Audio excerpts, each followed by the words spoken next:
Il souhaite lever le voile sur la santé mentale des athlètes. Le 5 juin 1983, Yannick Noah décrochait le Graal en remportant le tournoi de Roland-Garros. Si le joueur de tennis était heureux d'atteindre son objectif, il avait sombré dans une grosse dépression quelques semaines plus tard. La veille d'une conférence de presse, le sportif avait confié à un ami journaliste son mal-être.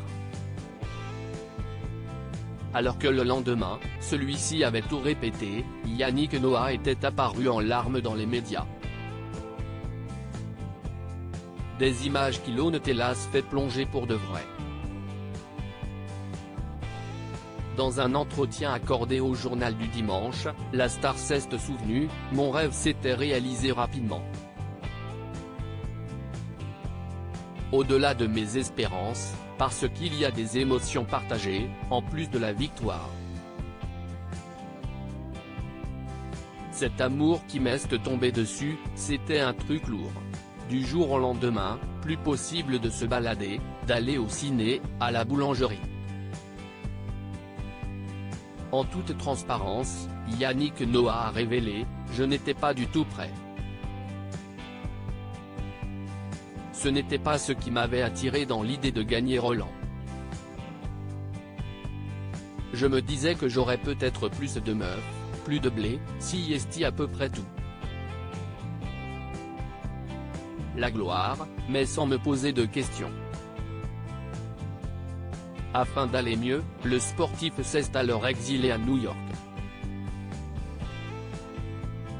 Assurant que la santé mentale devait être plus prise au sérieux, l'ancien joueur de tennis a glissé, plein de sportifs ont eu des moments de déprime.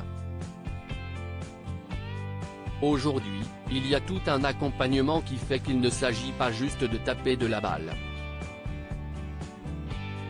Sinon, tu deviens cinglé. L'aspect mental, ce n'est pas juste pour gagner. Si est pour tenir, survivre, gérer le stress, la TNT du public, la tienne, ce mode de vie. Et ouais, ce truc-là, je l'ai vécu. Yannick Noah, j'étais le plus malheureux en décembre 2019, dans une interview accordée au site belge Gaël, le sportif avait révélé à propos de sa dépression, dans les manuels, on explique comment essayer de gagner un match, mais quand on a gagné, on fait quoi? Personne n'en parle. J'étais le plus malheureux alors que tout autour, les gens pensaient que j'étais le plus heureux du monde. Un décalage complet. Donc je ne pouvais pas en parler, personne n'aurait compris. J'ai agi à l'instinct. Je suis parti m'installer à New York et je me suis reconstruit. Pour le site 7 sur 7, Yannick Noah avait ajouté « Quand j'avais 23 ans et que je me suis retrouvé tout à coup sous le feu des projecteurs, ça m'a écrabouillé. Je ne tenais plus debout. J'étais un môme. Je sortais la nuit, ou très tard le soir, pour aller marcher dans les endroits où, 15 jours auparavant, je pouvais encore me balader incognito. Tout cet élan d'affection. Si est dur de ne recevoir autant. Loading widget.